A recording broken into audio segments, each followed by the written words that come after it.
Constitution of partnership. हमारे पास एक सवाल है पार्टनरशिप और पार्टनरशिप फर्म। पार्टनरशिप किसको कहते हैं और पार्टनरशिप फर्म किसको कहते हैं? अंजला यहाँ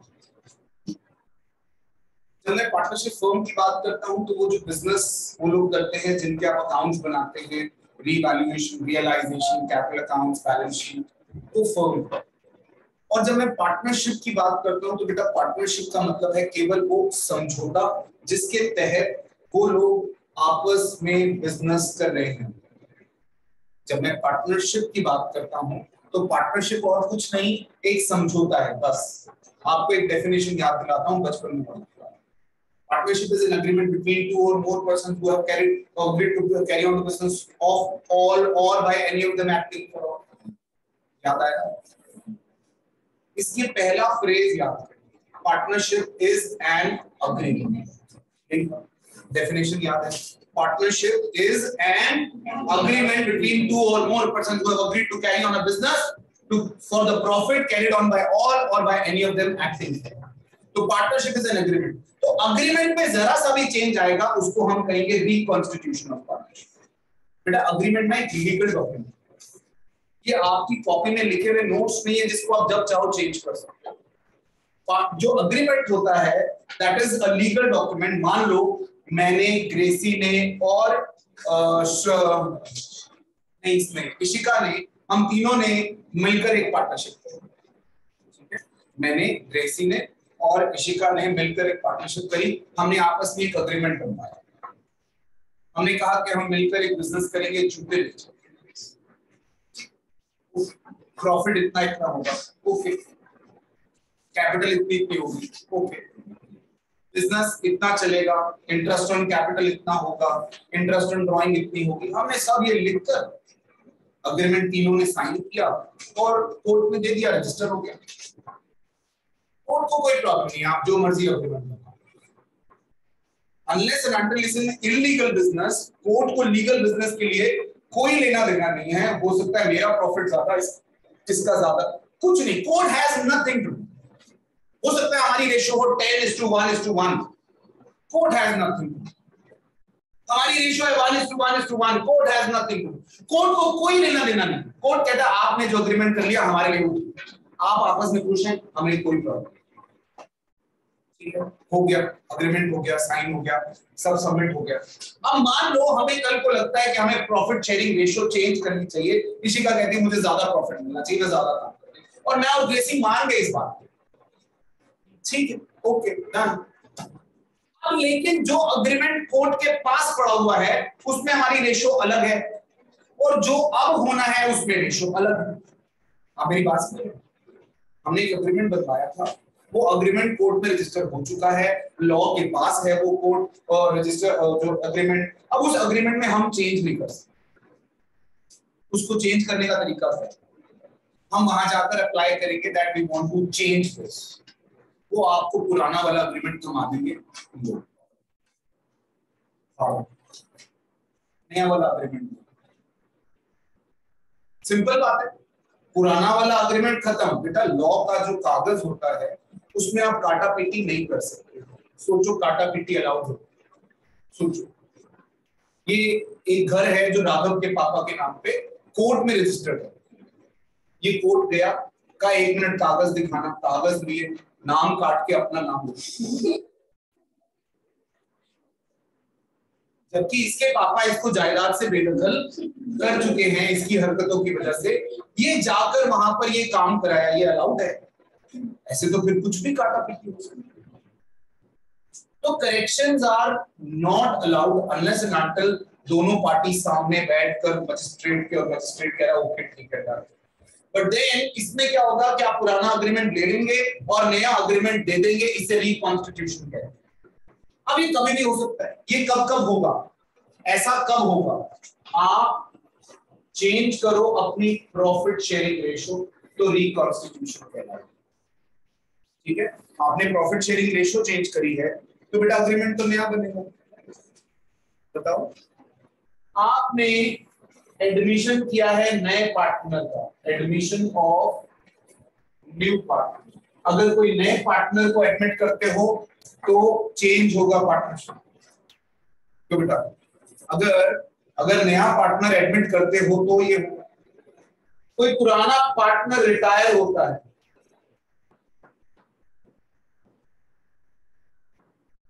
कोई पुराने पार्टनर की डेथ होती है, तो ये सब reconstitution. These all are reconstitution. बेटा मैंने आपको समझाया रिकॉन्स्टिट्यूशन का वर्ड। कॉन्स्टिट्यूशन मतलब आपने अपने अग्रीमेंट को रजिस्टर करा, ये तो कॉन्स्टिट्यूशन होता है। पार्टनरशिप बन गई, कॉन्स्टिट्यूशन मतलब बनाना, तो आपने बना लिया अपने अग्रीमेंट। और रिकॉन्स्टिट्यूशन मतलब उस अग्रीमेंट को चेंज करना। अब वो चेंज आपके सिलेबस के हिसाब से इन सूरतों में चेंज हो सकती है। एक और चैप्टर आता है डिसोल्यूशन, उसमें चेंज नहीं होती, उसमें तो खत्म हो जाता है, उसमें चेंज नहीं होती, पार्टनरशिप नहीं खत्म होती, पार्टनरशिप फर्म ही खत्म हो जाती है। There is a difference between partnership and partnership firm. Is this okay? Are you getting? Reconstitution का मतलब, अभी मैंने चैप्टर शुरू ही नहीं किया। Reconstitution का मतलब समझ में आया? आपको वहाँ कॉन्सेप्चुअली क्लियर होना चाहिए कि reconstitution क्या होता है। उसने आपसे MCQ पूछा, in what cases reconstitution takes place? तो आप क्या बताओगे? This, all of this. हाँ, got it? ये सब reconstitution के केसेस हैं। अब इसमें जो जहां से मैं शुरू कर रहा हूँ वो है बेटा change in PSR. Change in PSR आपको मालूम है कि चेंज इन पीएसआर का मतलब क्या होता है कि जो हम प्रॉफिट पहले शेयर कर रहे थे अब उसको हम चेंज करने जा रहे हैं। हमारा जो पहले प्रॉफिट शेयरिंग रेशियो था अब उस प्रॉफिट शेयरिंग रेशियो को चेंज करने जा रहे हैं। ये तय है कि जब भी हम प्रॉफिट शेयरिंग रेशियो चेंज करेंगे someone will gain and someone will sacrifice. कोई गेन करेगा और कोई सैक्रिफाइस करेगा, ये तय।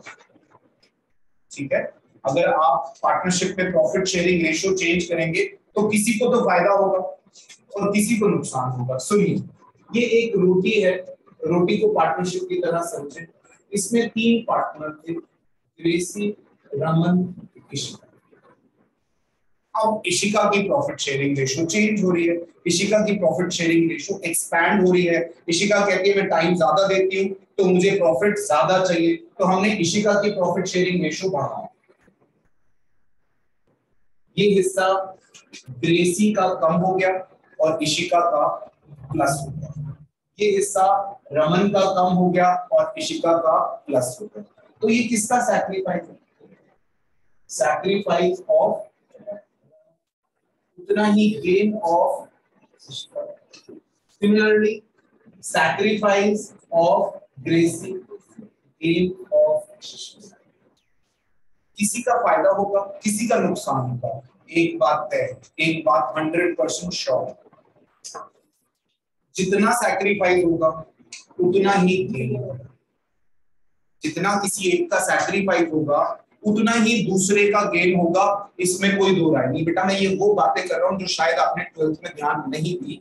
तो जितना किसी का गेन होगा उतना ही हमेशा सैक्रिफाइस भी होगा। गेनिंग सैक्रिफाइसिंग निकालना is not a big deal, वो इतना बड़ा इशू नहीं है। गेनिंग सैक्रिफाइसिंग जब चेंज इन पीएसआर होगा तो आप क्या करोगे? Calculation of sacrifice oblique gaining. कैसे निकालते हो? Old ratio minus new ratio, old ratio minus new ratio. अब बेटा इसका आंसर या तो प्लस में आएगा या माइनस में। अगर प्लस में आएगा उसका मतलब ये है, उसका इंटरप्रिटेशन ये है कि उस आदमी की ओल्ड रेशियो बड़ी थी और न्यू रेशियो छोटी। प्लस में कब आएगा बेटा? इस इक्वेशन में आंसर प्लस में कब आएगा? जब ओल्ड रेशियो बड़ी थी और न्यू रेशियो छोटी थी। अब ओल्ड रेशियो बड़ी है तो यानी यहां पर ये सैक्रिफाइस कर रहा है, ठीक है। और ओल्ड रेशियो अगर छोटी है तो ये माइनस में आ रहा है, तो ये गेन कर रहा है। अगर ओल्ड रेशियो बड़ी है यानी अगर ये प्लस में आ रहा है तो दैट मींस वो आदमी सैक्रिफाइस कर रहा है क्योंकि उसकी न्यू रेशियो छोटी हुई है। और अगर ये माइनस में आ रहा है तो यानी उसका मतलब वो गेन। गॉट इट और नॉट? आ रही बात समझ में आ रही है? अब गेनिंग सैक्रिफाइसिंग क्यों निकालते हैं, हम इससे क्या करेंगे गेनिंग सैक्रिफाइसिंग से? चेंज इन पीएसआर समझ में आ रहा है, गेनिंग सैक्रिफाइसिंग आपको याद में आ रहा है। अब हम करेंगे इसमें ट्रीटमेंट ऑफ गुडविल। गुडविल को ट्रीट करेंगे, एक एग्जांपल ले रहा हूं, उस एग्जांपल के थ्रू मैं कुछ चीजें समझाने जा रहा हूं। मान लो goodwill is valued at ₹50,000। ए और बी दो पार्टनर हैं जिनकी ओल्ड पीएसआर है 3:2 और न्यू पीएसआर है 1:2। गुडविल कितनी है 50,000 और ये है आपका ओल्ड लोन। वो कह रहा है शो ट्रीटमेंट ऑफ गुडविल की ट्रीटमेंट बताइए। आज की डेट में गुडविल वैल्यू हुई है कितने की 50,000। आज की डेट कौन सी, जब प्रॉफिट शेयरिंग रेशियो चेंज हो रही है। जिस दिन प्रॉफिट शेयरिंग रेशियो चेंज हो रही है उस दिन गुडविल वैल्यू हुई है 50,000 रुपए की। आपको ट्रीटमेंट करना है गुडविल का, तो ए का हो जाएगा ओल्ड 3/5 - 1/2, तो इट इज 10, 6 - 5 1/10, तो इट इज सैक्रिफाइस। बी की हो जाएगी 2/5 - 1/2, so it is 10, 4 - 5 - 1/10, तो 0। आप क्या करते हो, gain of B is equal to sacrifice of A is equal to 50,000 into 1/10 यानी कि 5,000। आप एक एंट्री करते हो gaining partners to sacrifice, आप एंट्री करते हो B's capital account debit to A's capital 5,000। ये क्या हुआ है इसमें, क्या what is the reason of this entry? आगे आ जाओ क्या है, प्रियंका सिगरेट छोड़ दो बच्ची, यहाँ पे ध्यान दो। हमने गेनिंग और सैक्रिफाइसिंग रेशियो निकाली और गेनिंग सैक्रिफाइसिंग रेशियो में हमने एक एंट्री कर दी B's capital account debit to A's capital. हमने गेनिंग टू सैक्रिफाइसिंग कर दिया। ऐसा क्यों, ये क्यों हुआ? ये एंट्री तो पता हम करते हैं, हमें याद है ये एंट्री हमने ऐसा रट्टा मारा हुआ है कि वो बोल दे कि गुडविल ट्रीट करनी है, मैं बाद में कुछ सोचूंगा, पहले फटाफट गेनिंग सैक्रिफाइसिंग फिर गेनिंग टू सैक्रिफाइसिंग एंट्री करी, चल भाई हो गई। क्यों करी है? Anybody other than Gracy? Okay okay Gracy बताइए। सैक्रिफाइसिंग पार्टनर को कॉम्पनसेट क्यों करते हैं?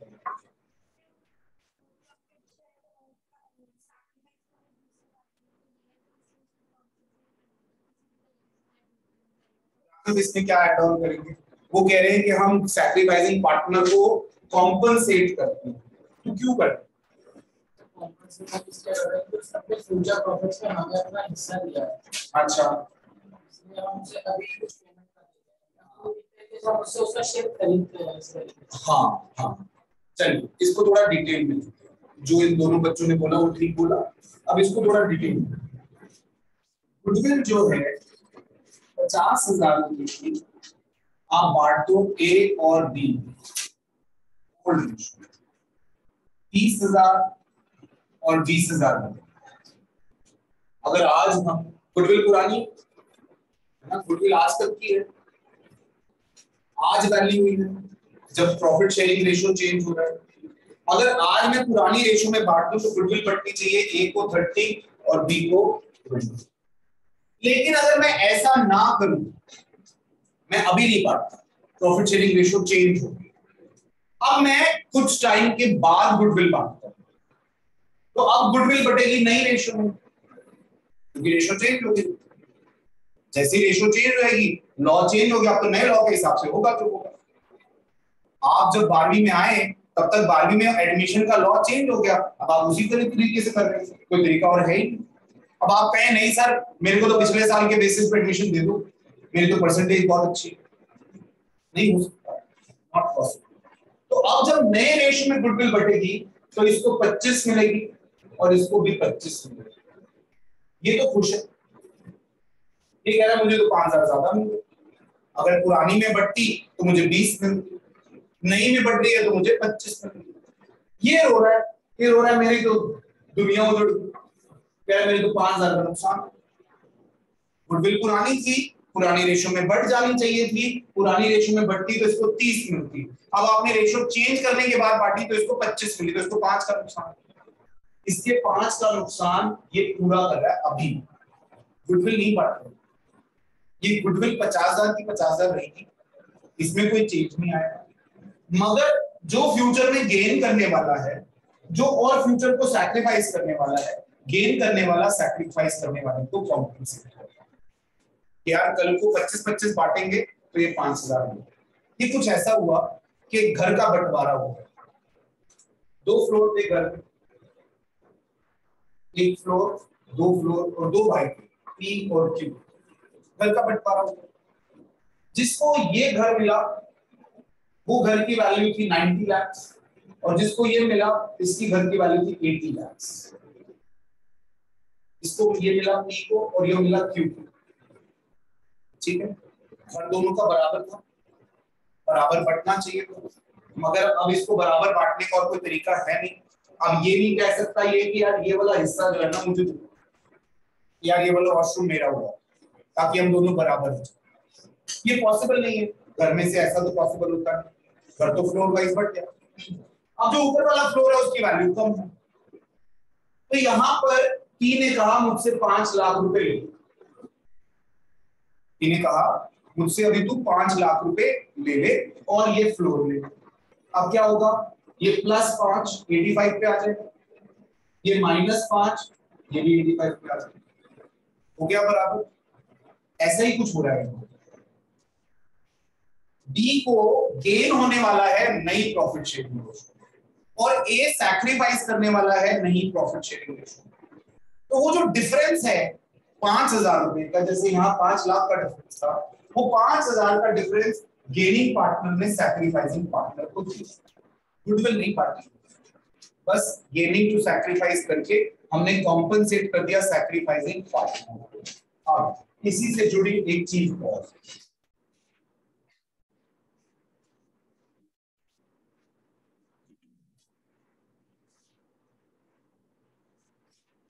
treatment of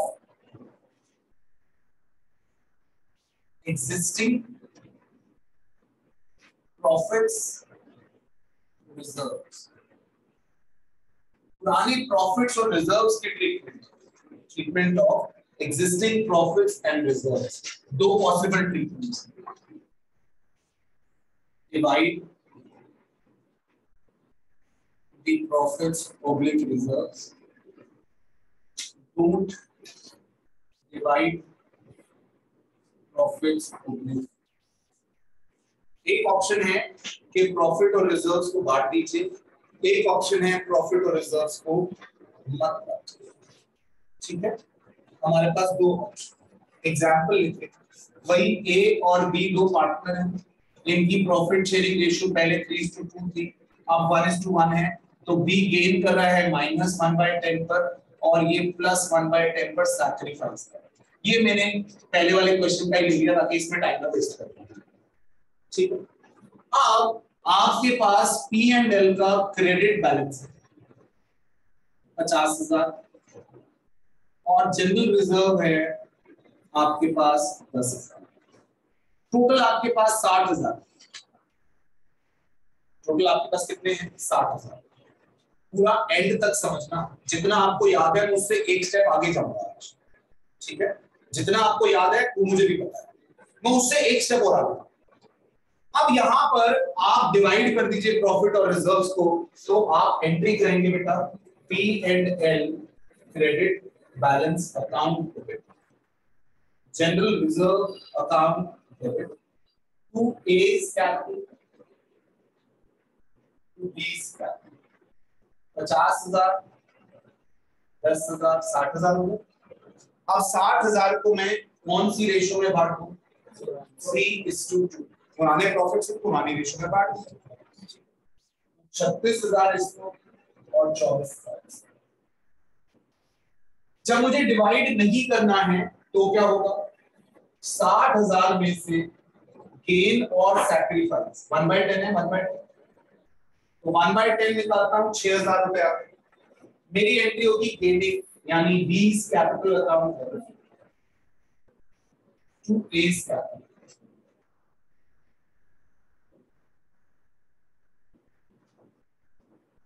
ठीक, हाँ ये तो हो गया जो आपको आता है कि अगर आपने डिवाइड करना है तो पुरानी रेशियो में प्रॉफिट्स बांट लीजिए, और अगर डिवाइड नहीं करना तो गेनिंग टू सैक्रिफाइस। सर इन दोनों का इंपैक्ट बैलेंस शीट पे आफ्टरवर्ड्स क्या होगा, वो इग्नोर हो गया। देखिए क्या फर्क इसमें। बैलेंस शीट जब आप बनाएंगे तो बैलेंस शीट में यहां पर P&L 50,000 जो था वो अब नहीं आएगा, जनरल रिजर्व 10,000 जो था वो अब नहीं आएगा, पार्टनर्स के कैपिटल अकाउंट में ए में 36,000 रुपीस प्लस हो जाएंगे और बी में 24,000 प्लस हो जाएंगे, तो यानी कुल मिला के 60,000 इनके अकाउंट में चले। बैलेंस शीट बैलेंस हो गई, प्रॉफिट्स और रिजर्व्स खत्म हो गए और वो कहां चले गए, पार्टनर्स के कैपिटल अकाउंट में। क्योंकि आपने कहा था कि डिवाइड कर दो, डिवाइड कर दो यानी कि P&L और जनरल रिजर्व का वजूद खत्म कर दो, बिल्कुल बांट दो, अब रहा ही नहीं। ठीक है, इसमें आपने क्या कहा था, बांटना मत, तो यहां पर जनरल रिजर्व 10,000 का 10,000 इंटैक्ट रहेगा, P&L अकाउंट जो क्रेडिट बैलेंस है वो 50,000 का 50,000 इंटैक्ट रहेगा। कैपिटल अकाउंट में क्या होगा, और ए और बी की, ए प्लस होगा 6,000, बी माइनस होगा 6,000, क्योंकि बी से लिया गया है और ए को दिया गया है। बैलेंस शीट अभी भी बैलेंस, ये वहीं के वहीं रहे, इनमें कोई चेंज आया नहीं, एक में प्लस और एक में माइनस, हाँ या नहीं। So this is the impact of these two treatments. अगर आप ये दो ट्रीटमेंट करते हैं, प्रॉफिट्स और रिजर्व्स को बांटने की या ना बांटने का डिसीजन लेते हैं, तो बैलेंस शीट पे क्या फर्क पड़ेगा अल्टीमेटली। समझ आ रहा है आपको ये क्या हुआ, जब आप डिवाइड कर देंगे तो प्रॉफिट्स और reserves they will cease to exist, they will not exist anymore जब आपने वो बांट दिया। ठीक है, और वो किनके पेट में चला जाएगा, पार्टनर्स के पेट में, तो पार्टनर्स के पेट बड़े हो गए और रिजर्व्स और प्रॉफिट खत्म हो गए। लेकिन जब आप बांटेंगे नहीं तो पार्टनर्स को कोई फर्क नहीं पड़ने वाला, उनको उनकी वैल्यूज में कोई फर्क नहीं पड़ने वाला, एक पार्टनर में प्लस एक में माइनस, ये गेनिंग टू सैक्रिफाइस। जब आपको, अब मेरी बात समझिए, मैं इस स्टेप पे क्यों आया, हमें कभी कभी नहीं समझ में आता, बच्चे मुझसे पूछते हैं कि सर मुझे नहीं समझ में आता कब ये करना है और कब ये करना है, निशानियां समझिए। वहां पर उसने आपसे कहा treat the existing profits and reserves without distributing this one. Treat the existing profits and reserves without affecting their values. Do not distribute, treat by not distributing reserves and profits. ये कुछ ना बोले, वो बोले divide the existing profits and reserves. This is समझ में आया, आपको बात समझ में आ रही है कि ट्रीटमेंट क्या होगा और उसका इंपैक्ट क्या होगा। ये सेम ट्रीटमेंट है जब हम revaluation of assets and liabilities करते हैं। कभी-कभी वो हमसे रीवैल्यूएशन अकाउंट बनवाता है और कभी-कभी कहता है रीवैल्यूएशन अकाउंट मत बनाओ, रीवैल्यूएशन अकाउंट के बिना कर दो। तो रीवैल्यूएशन अकाउंट के बिना करेंगे तो ऐसा होगा और रीवैल्यूएशन अकाउंट के साथ करेंगे तो ऐसा होगा। जब रीवैल्यूएशन के बिना करेंगे तो एसेट्स और लायबिलिटीज की वैल्यू चेंज ही नहीं। गॉट इट और नॉट? याद है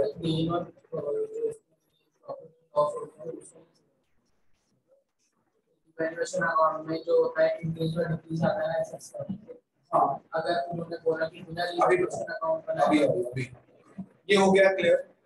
इसके साथ बेटा अगर लॉसेस भी होंगे, मान लो P&L, जनरल रिजर्व और एक और चीज होती है यहां पर एडवर्टाइजमेंट सस्पेंस 20। ठीक है, अगर ये वाला काम करना होता तो 60 माइनस 20 40,000 रुपए नेट अमाउंट से आप ये अमाउंट करते, इस 6 की जगह 4,000।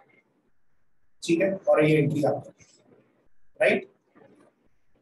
लेकिन अगर आप ये वाला कर रहे होते तो ये तो आप बांट लेते और एक एंट्री और करते, वो थी A debit B debit advertisement suspense. और यहां से एडवर्टाइजमेंट सस्पेंस अकाउंट खत्म हो गया, लेकिन इस वाले में एडवर्टाइजमेंट सस्पेंस 20,000 लॉस की तरफ खड़ा। ठीक है, अगर लॉस भी होता तो आप सारे प्रॉफिट्स को ऐड करो।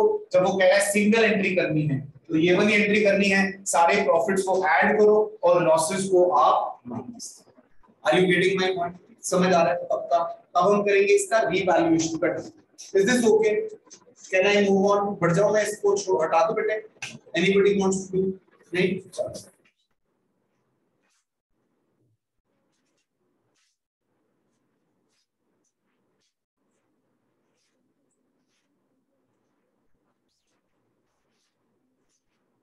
valuation of assets and liabilities। वही सेम एग्जांपल ए और बी, इसका टाइम भी वेस्ट करेंगे, उनकी रेशियो 1:1। इसका हो गया सैक्रिफाइस 1/10, इसका हो गया गेन 1/10। और अब हमारे एसेट्स जो हैं वो कुछ इस तरह से हैं, यहाँ लायबिलिटीज लिख देता हूँ। लायबिलिटीज इस तरह से हैं कि सन्ड्री क्रेडिटर्स, ओल्ड वैल्यू जो है उनकी 10,000 है और रिवाइज्ड वैल्यू है, ये रिवाइज्ड वैल्यू है 15,000 रुपए। बैंक लोन भी है जिसकी वैल्यू पुरानी 50,000 है और न्यू वैल्यू 40,000 रुपए है। और इस तरफ आपको कुछ एसेट्स भी दिए हैं। एसेट्स में आपके पास लैंड एंड बिल्डिंग है जिसकी ओल्ड वैल्यू है 20,000 और न्यू वैल्यू है यानी रिवाइज्ड वैल्यू है 30,000 रुपए। और एक डेटर्स हैं जिनमें 15,000 के डेटर हैं माइनस प्रोविजन जो है वो 2,000। यहाँ पर लिखा है नो प्रोविजन रिक्वायर्ड, ये रिवाइज्ड वैल्यू है। देन उसके बाद यहाँ पर एक और एसेट है, लेट्स से मशीन। मशीन की आपकी पहले वैल्यू थी 60,000 और अब वो 55,000। तो ये कुछ सीन है। मैंने एक छोटा सा एग्जांपल बनाया आपके लिए ताकि मैं आपको वो दोनों ट्रीटमेंट समझा दूं जो हम करते हैं। एक ट्रीटमेंट है रीवैल्यूएशन अकाउंट इस प्रिपेयर, और एक ट्रीटमेंट है विदाउट मेकिंग रीवैल्यूएशन। एक में हम रीवैल्यूएशन अकाउंट बना रहे हैं और एक में हम कह रहे हैं रीवैल्यूएशन अकाउंट नहीं बनाएंगे। तो जहां हम रीवैल्यूएशन अकाउंट बनाएंगे वो तो सिंपल है बेटा। रीवैल्यूएशन अकाउंट आप सबको याद है, debit all the losses, credit all the gains. Loss कब होता है? जब कोई एसेट घट जाए या लायबिलिटी बढ़ जाए।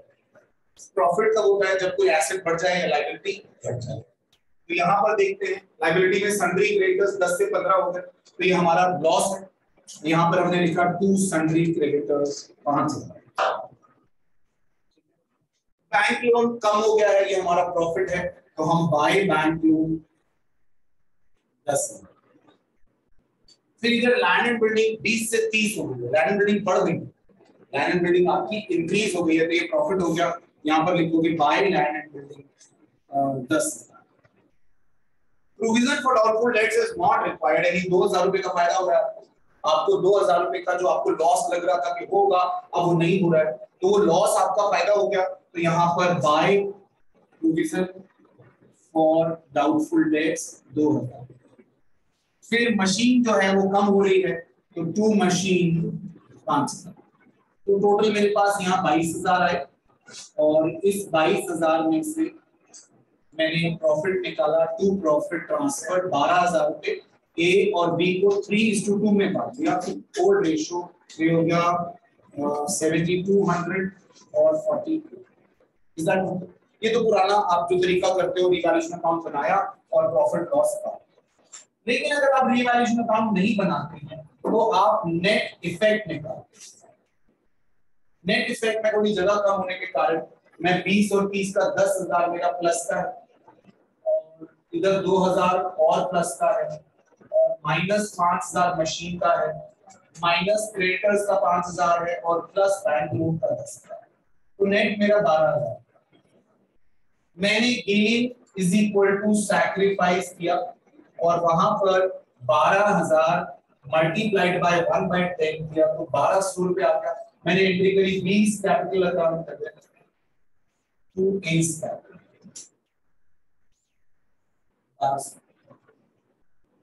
ठीक है। ये मैंने एक एंट्री कर दी। ये दोनों ट्रीटमेंट है कब, जब आप रिवैल्यूएशन अकाउंट बनाएंगे तब, और जब आप रिवैल्यूएशन अकाउंट नहीं बनाएंगे तब। अब मैं आपको चीज जो दिखाने जा रहा हूं इसका एक स्टेप बियॉन्ड जो स्टेप आपने 12th में नहीं, जिससे आपको ये कॉन्सेप्ट क्लियर होगा कि एक्चुअल में हो क्या रहा है और क्यों, ठीक है। अगर आप ये वाला ट्रीटमेंट करते हैं तो वहां पर जब आप इसके बियॉन्ड बैलेंस शीट बनाएंगे वो बैलेंस शीट कैसी दिखेगी।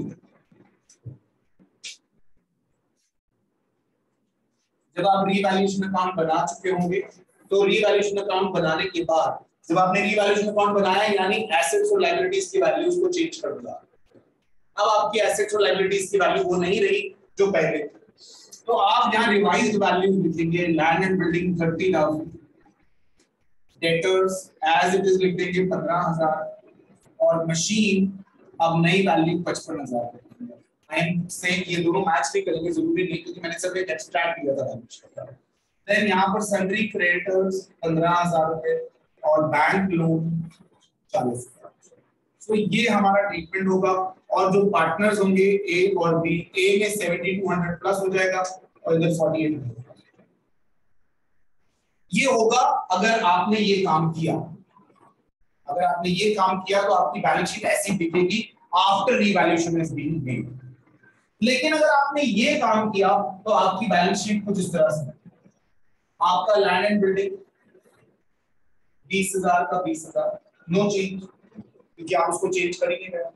सर कर तो रहे लिखिया तो नहीं, ये सिर्फ ग्राफ में आपने देखा कि कितना फर्क पड़ रहा है। आप चेंज एक्चुअल में कुछ नहीं कर, you are not changing anything actual, ठीक है। तो आपका चेंज कुछ नहीं हो रहा, ये ध्यान रखिए।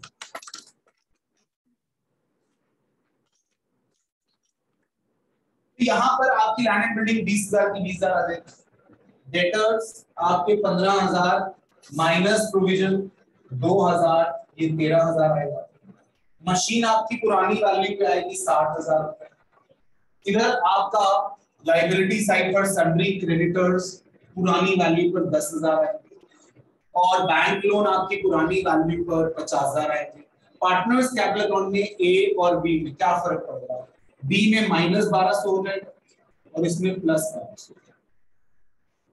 कुल मिला के बैलेंस शीट मैच करेगी, ये भी और ये भी।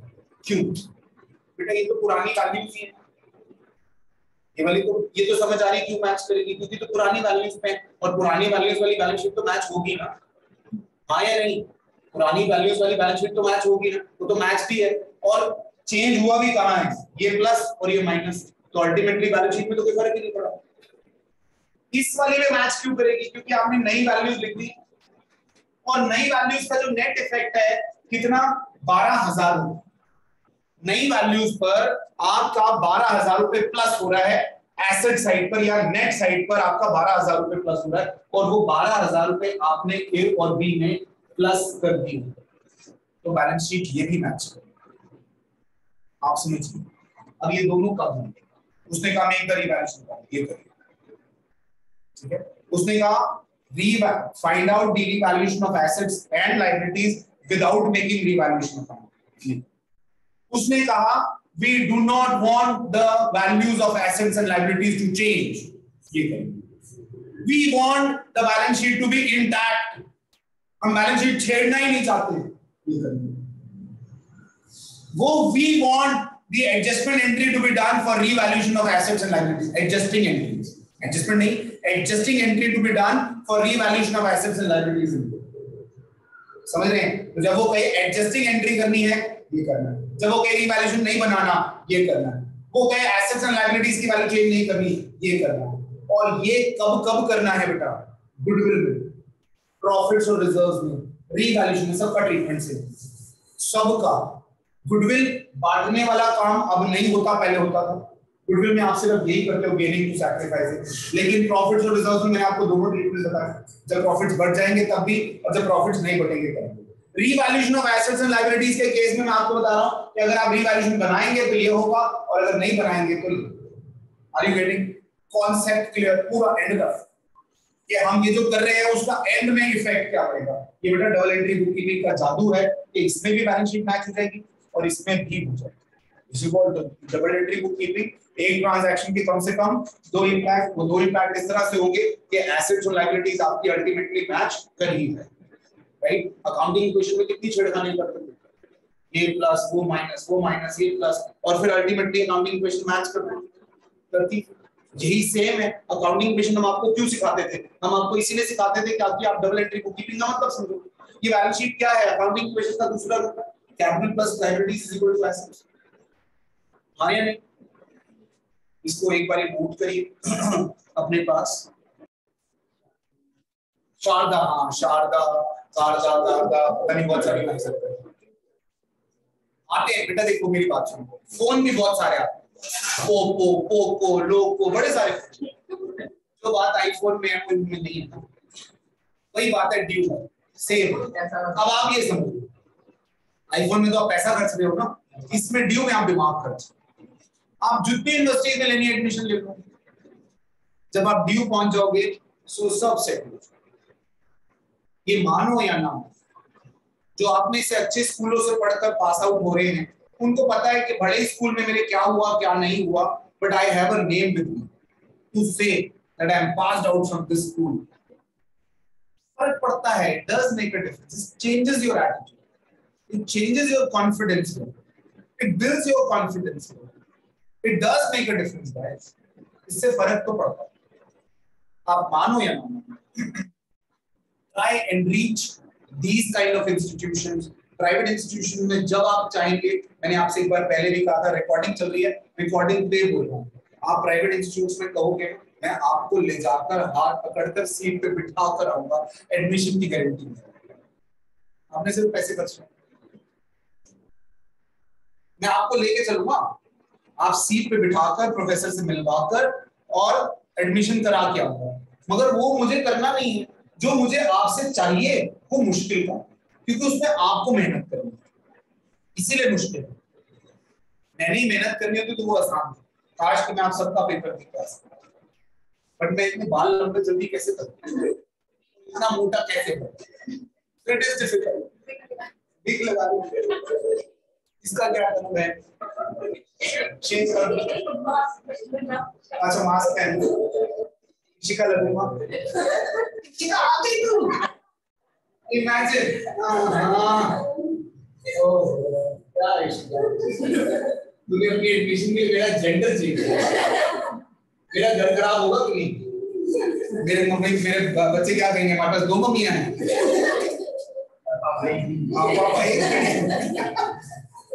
गुडविल वैल्यूएशन, गुडविल को वैल्यू करना है। गुडविल कैसे वैल्यू?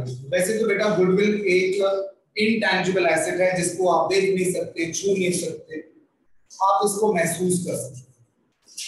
गुडविल को आप केवल महसूस कर सकते हैं। गुडविल है, हल्दीराम्स का नाम है, हल्दीराम्स की गुडविल है, करीम्स का नाम है, करीम्स की गुडविल है, मगर आप इसको ना देख सकते हो ना छू सकते हो। तो कहे नहीं सर मैं तो करीम्स के नाम को छू सकता हूँ,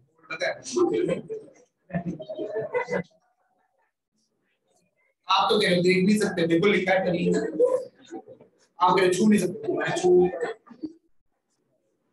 goodwill is a name in the market, goodwill is a fame in the market, जिसको आप देख नहीं सकते, छू नहीं सकते, एहसास कर सकते हो, महसूस कर सकते हो। This is an intangible asset. ये कौन सा एसेट है? Intangible asset. इनटैंजिबल एसेट की वैल्यू कैसे होगी? बेटा हमारे पास वैसे तो गुडविल वैल्यू करने का कोई तरीका है, जैसे इकोनॉमिक्स में यूटिलिटी को हम वैल्यू नहीं कर सकते, यहाँ पर हम गुडविल को वैल्यू नहीं कर सकते। कब? गुडविल को वैल्यू करने का हमारे पास तरीका है प्रॉफिट। अगर मैं प्रॉफिट्स अपने देख लूं, मुझे प्रॉफिट समझ में आ जाए तो मेरे को गुडविल वैल्यू हो सकती है। मैं आपको एक एग्जांपल दूं, दो दुकान, एक दुकान पे बहुत रश और एक दुकान पे कोई नहीं, एक दुकान पे आदमी, दोनों सेम चीजें बेच रहे, दोनों की गोलगप्पे की दुकान, गोलगप्पे की आप देखो, एक गोलगप्पे वाले के पास इतना रश होता है, एक गोलगप्पे वाला खाली पड़ा। जिसके पास रश है वो ज्यादा कमा रहा है, हाँ या नहीं? जिसके पास रश है बेटा वो ज्यादा कमा रहा है कि नहीं कमा रहा है? क्यों कमा रहा है? गुडविल है उसकी, जिसकी गुडविल होगी वो ज्यादा कमाएगा, जिसकी गुडविल नहीं होगी वो ज्यादा नहीं कमाएगा। अग्री और नॉट अग्री? जिसकी गुडविल होगी वो ज्यादा कमाएगा और जिसकी गुडविल नहीं होगी वो नहीं कमाएगा। तो प्रॉफिट से हम गुडविल को एस्टिमेट कर सकते हैं, profits are high, goodwill is, ठीक है? तो हमारा मेन सेंटर होगा प्रॉफिट, जिससे हम गुडविल कैलकुलेट करेंगे। अब प्रॉफिट से रिलेटेड एक चीज निकालेंगे, इसको मैं नाम देता हूं फ्यूचर मेंटेनेबल प्रॉफिट, जिसको आप प्यार से नॉर्मल प्रॉफिट बोलते हैं। हम गुडविल निकालने वाले हैं जो आगे फ्यूचर में भी हमारी बुक्स में होगी। तो मैं प्रॉफिट कौन सा निकालना चाहता हूं? जो प्रॉफिट मेरा फ्यूचर में भी मैं मेंटेन कर पाऊंगा, जो प्रॉफिट मैं फ्यूचर में भी मेंटेन कर पाऊंगा उस प्रॉफिट को निकाल रहा हूं। लेकिन मेरे पास प्रॉफिट जो दिए हैं वो पिछले सालों के, फ्यूचर का प्रॉफिट तो मेरे पास हो ही नहीं सकता, मेरे को पता ही नहीं। मैं प्रेडिक्ट तो कर सकता हूं मगर मेरे पास है नहीं।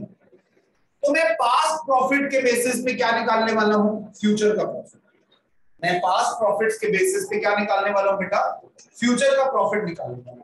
तो पास्ट प्रॉफिट्स जो मेरे पास दिए होंगे उसमें मैं कुछ एडजस्टमेंट्स करूंगा। मेरे पास जो नेट प्रॉफिट क्वेश्चन में दिया होगा मैं कुछ चीजें उसमें ऐड करूंगा और कुछ चीजें माइनस करूंगा। ऐड कौन सी करूंगा? जैसे एबनॉर्मल लॉसेस। एबनॉर्मल लॉसेस कौन से होते हैं? Loss by fire, loss by earthquake etcetera etcetera. ये वाले जो लॉसेस है मैं प्लस करूंगा। क्यों? क्योंकि ये पास्ट में तो हुए, पास्ट में कहीं आग लग गई थी और हमारा लॉस हो गया, क्या वो फ्यूचर में भी होगा?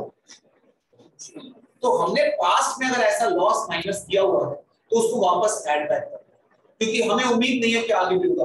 कभी ऐसा होता है, अरे यार इस साल तो आग ही नहीं लगी, हमारी तो फैक्ट्री में आग लगी, ऐसा होता है। तो फ्यूचर में वो नहीं होने वाला है तो हमने उसको ऐड बैक करते हैं। और इस तरह का कोई अगर गेन है, एबनॉर्मल गेन या फिर gain on sale of fixed asset, हमने कोई फिक्स्ड एसेट बेचा, बेटा गुड्स बेचने पर तो गेन होता है, प्रॉफिट होता है, लेकिन फिक्स्ड एसेट बेचने पर जो प्रॉफिट हो रहा है वो बार बार नहीं होता।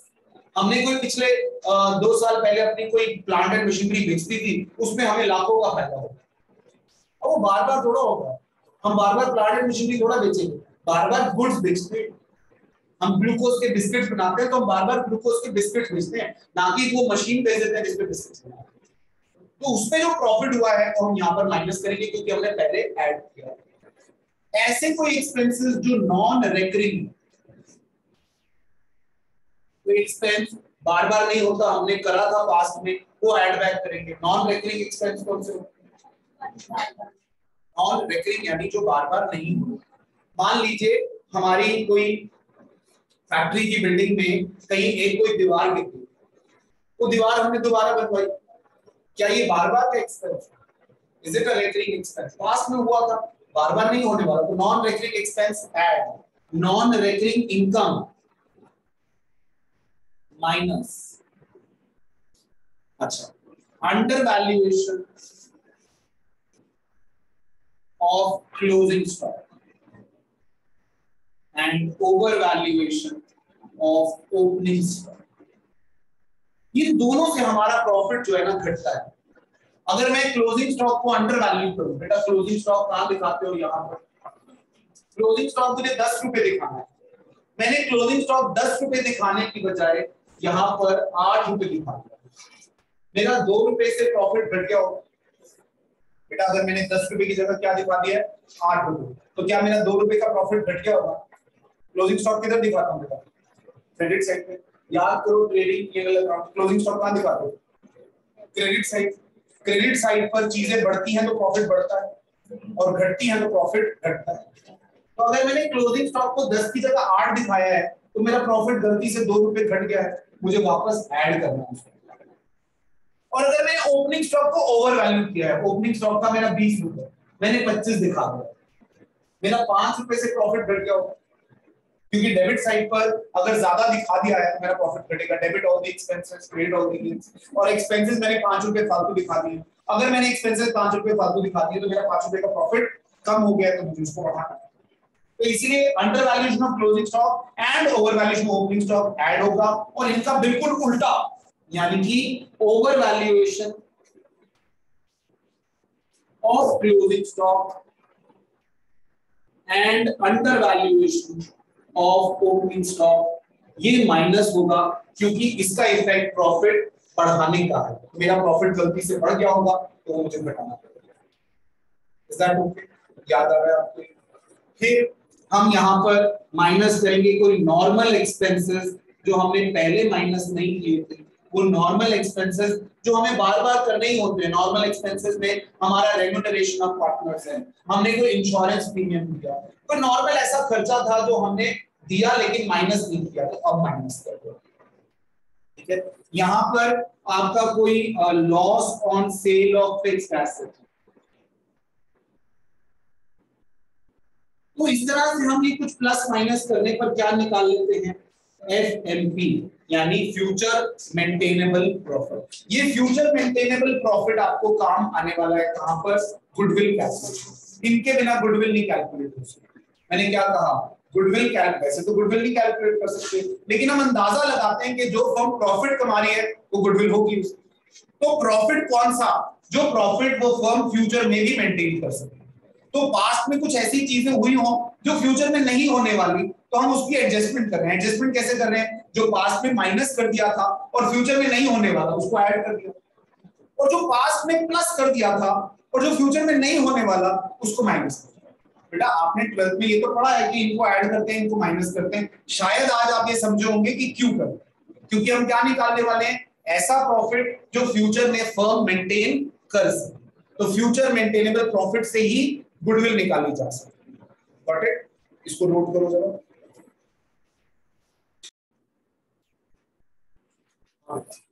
वैल्यूएशन के मेथड में सबसे पहले एवरेज प्रॉफिट को वैल्यू करने के लिए सबसे पहला मेथड है हमारे पास average profit method. Average profit method में हम क्या करते हैं बेटा, हम अपने एवरेज प्रॉफिट को एवरेज करते हैं for a certain number of years, और फिर उन सर्टेन नंबर ऑफ इयर्स को हम मल्टीप्लाई करते हैं number of years of purchase. हम क्या करेंगे, हम स्टेप 1 में हम फाइंड क्या करेंगे, एफएमपी। एफएमपी माने स्टेप 2 में फाइंड एवरेज एफएमपी। वो कैसे निकालेंगे, FMP for n years divided by what, n. Step 3, find goodwill. Goodwill is average FMP multiplied by number of years of purchase. मेरा आपसे एक सवाल, आपको ये गुडविल निकालनी आती है? It's a very simple thing. आप पहले नॉर्मल प्रॉफिट निकालते हो, नॉर्मल प्रॉफिट से एवरेज निकालते हो। मान लो 5 साल का नॉर्मल प्रॉफिट है, तो 5 साल के प्रॉफिट को टोटल किया, डिवाइड बाय 5 किया, तो आपके पास एवरेज एफएमपी आता है। अब एवरेज एफएमपी को आप किससे मल्टीप्लाई करते हो, number of years of purchase. ये क्वेश्चन में दिए हुए ये होते हैं, what is number of years of purchase, जितना लिखा होता है तो क्वेश्चन दिया है। ये होता क्या है, कहां से आता है, नंबर ऑफ, आप हाथ खड़ा करें अगर आपको बताना है number of years of purchase होता क्या है। Anybody else apart from these three? Yes, KK.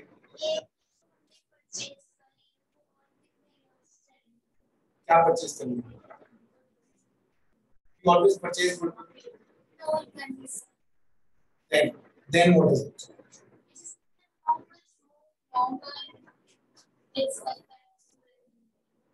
You're almost there.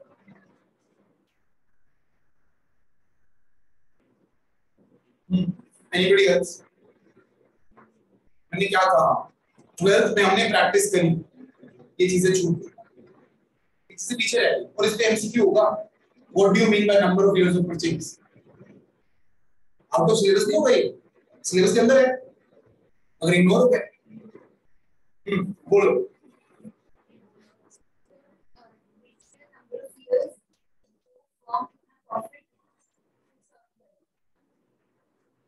अगर मैं कहूं number of years for which the goodwill can be maintained and through that goodwill we can maintain that profit, जितने साल तक हम अपनी गुडविल को maintain कर पाएंगे आगे, बेटा सालों साल तक गुडविल नहीं रहती और हमेशा के लिए गुडविल नहीं रहती। कई फर्म्स आपने देखी आई और चली गई, नहीं चल पाई।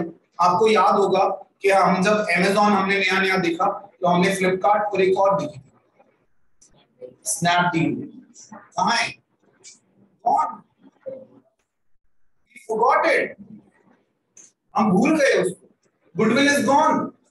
आप स्नैपडील पे आप लोग परचेजिंग करोगे, स्नैपडील एग्जिस्ट करती है, आप करते हो परचेज, क्यों? क्योंकि वैल्यू गुडविल इज गॉन। तो गुडविल हमेशा के लिए जैसी नहीं रहती, कभी गुडविल बढ़ जाती है, कभी गुडविल घट जाती है ना। तो गुडविल कितने साल तक आप मेंटेन करेंगे, that is number of years of purchase. और फॉर एग्जांपल आपकी छोले भटूरे की रेडी है और आपका किसी से झगड़ा हो गया और बहुत सारे लोगों ने देखा कि आप मारपीट कर रहे हैं, आपने लुंगी उठा के खूब मार आपने कर, अब आपकी गुडविल गई, मत करना।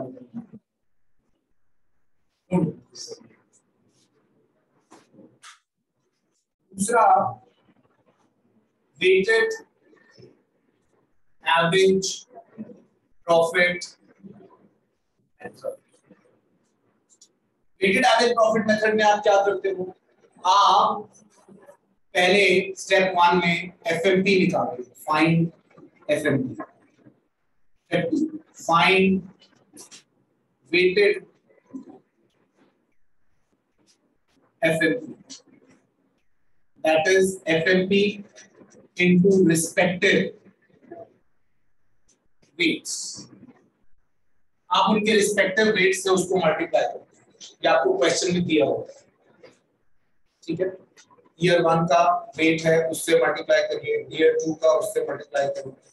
Step 3 find weighted average profit, total weighted FMP divided by total weights. Total weighted FMP divided by total weights will give you the weighted average profit. Step 4 goodwill is equal to weighted average profit into again number of years of purchase। मेरा इसमें भी आपसे वही आपने किया हो, नई चीज आप में से, आपके लिए इनमें से कोई भी नहीं होगी क्योंकि सब तो भी पढ़ाई आपने। मेरा आपसे एक फिर से सवाल है जो फिर से आपको सोचने पे मजबूर करे। आपने वेटेड एवरेज प्रॉफिट निकाला, वेटेड एवरेज प्रॉफिट कैसे निकाला? आपने हर प्रॉफिट को उसके रिस्पेक्टिव वेट से मल्टीप्लाई किया। मैं और इसको थोड़ा क्लियर कर देता हूं। मान लीजिए ईयर 1 2 3 4 5 और इसमें आपके प्रॉफिट्स दिए हुए हैं, लेट्स से 10,000 20,000 30,000 40,000 और लेट्स से 20,000, ये प्रॉफिट्स। और यहाँ वेट्स दिए हुए हैं 5 4 3 2 1। आप क्या करते हो, इनको मल्टीप्लाई करते हो। आपके पास वेटेड प्रॉफिट आते हैं 10,000 इंटू 5 50,000, 30,000 इंटू 4 80,000, 30,000 इंटू 3 90,000, 40,000 इंटू 2 80,000 और 20,000 इंटू 1 20। ये हो गया 1 लाख, 1 और 1 40, 2 40, 2 40 और 80 3 20 आ गया आपका टोटल वेटेड प्रॉफिट। ये जो निकालना है इसका 3,20,000 डिवाइडेड बाय टोटल वेट्स, 5 4 2 3 12 2 14 और 1 15। इसको 15 से डिवाइड करेंगे तो वेटेड एवरेज प्रॉफिट आ जाएगा। फिर जो ये आएगा इसको बाहर ही देते हैं 15 15 30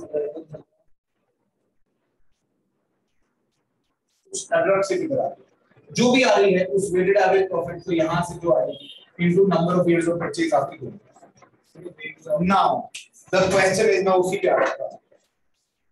ये वेट्स आपको क्वेश्चन में दिए होंगे, ये वेट्स क्या होते हैं और किन बेसिस पर असाइन किए जाते हैं।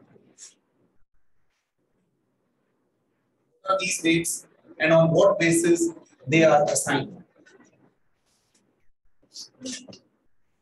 याद है? कोई बात नहीं, मैं याद दिला।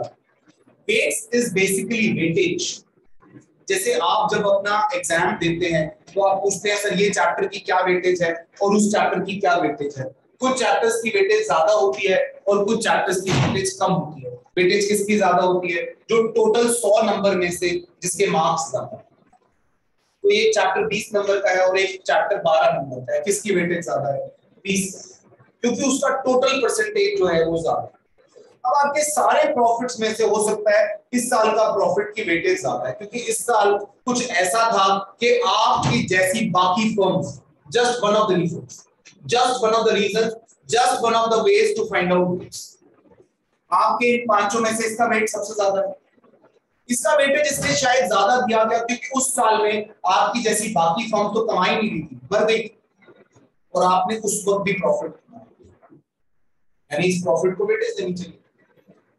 और एक रीजन, इस साल में तो आपके पास रिसोर्सेज भी नहीं थे, आपके पास कैपिटल भी बहुत ज्यादा नहीं थी, लेबर के साथ प्रॉफिट थी, आपके पास रॉ मटेरियल बहुत ज्यादा नहीं था, फिर भी आपने प्रॉफिट कमाया, वेटेज ज्यादा।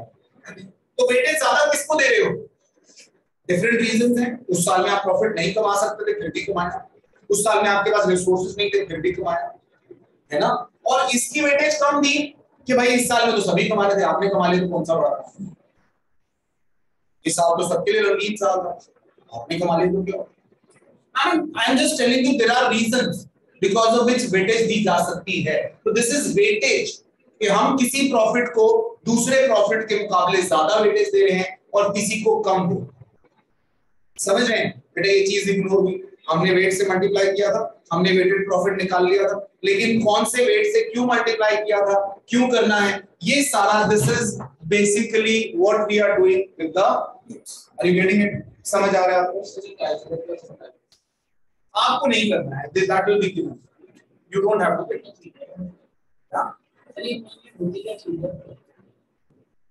क्या चीज है जो मैं अभी तक बोल रहा था कि किस प्रॉफिट की ज्यादा, देखो जिसकी, सिंपल भाषा में, जिस प्रॉफिट की इंपॉर्टेंस ज्यादा है, जिस प्रॉफिट की अहमियत आपके लिए ज्यादा है, उस प्रॉफिट को ज्यादा वेटेज, और जिस प्रॉफिट की इंपॉर्टेंस आपके लिए कम है उसकी वेटेज कम है। अब ये देने के कई तरह के कारण, कई तरह के आपके पास पॉसिबिलिटीज हो सकती है, कई रीजन हो सकते हैं, उस वेट को क्या, इज दैट ओके? राइट। अच्छा, वेटेड एवरेज प्रॉफिट ये आपने नोट किया, how do we calculate weighted average profit. इसके बाद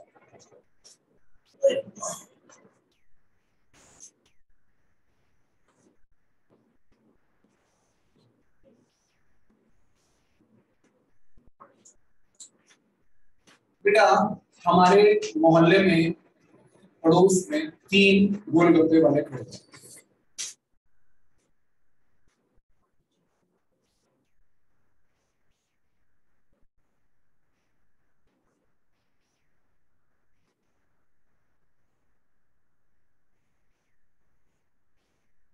ए, बी और राघव, 3 गोलगप्पे वाले हमारे पड़ोस में। तीनों ने इन्वेस्टमेंट करी, सुन लो बेटा, सुन लो गाँव वालों, उन्होंने इन्वेस्टमेंट करी है 2-2 लाख रुपया, 2 लाख रुपए लगाया, रेडी को। इन्होंने 2-2 लाख रुपए लगाकर रेडी को। अब ए कमा रहा है 20,000 रुपए, बी कमा रहा है 20,000 रुपए, राघव कमा रहा है 25,000। यानी सब लोग अपनी इन्वेस्टमेंट का 10-10% कमा रहे हैं, 2 लाख का 10, 20,000। राघव इतनी ही इन्वेस्टमेंट में ज्यादा कमा रहा है, 25,000 रुपए कमा रहा है, जो कि एवरेज प्रॉफिट से ज्यादा है। ऑन एन एवरेज दुनिया कमा रही है नॉर्मल प्रॉफिट से ज्यादा है, on an average normal profit जो दुनिया कमा रही है वो 20 कमा रही है, और ये कमा रहा है 25। तो 5,000 जो ओवर एंड अबव कमा रहा है, इसको सुपर प्रॉफिट क्या बोलते हैं? Super profit is the profit earned over and above the other. इसी से तो गुडविल पता चलती है, क्या बाकी फर्म्स के मुकाबले कितना ज्यादा कमा रहे हैं, इसी से तो गुडविल पता चलेगी, हाँ या नहीं। तो ये जो सुपर प्रॉफिट मेथड है, इस सुपर प्रॉफिट मेथड से गुडविल कैसे निकाली जाती है बेटा? Super profit method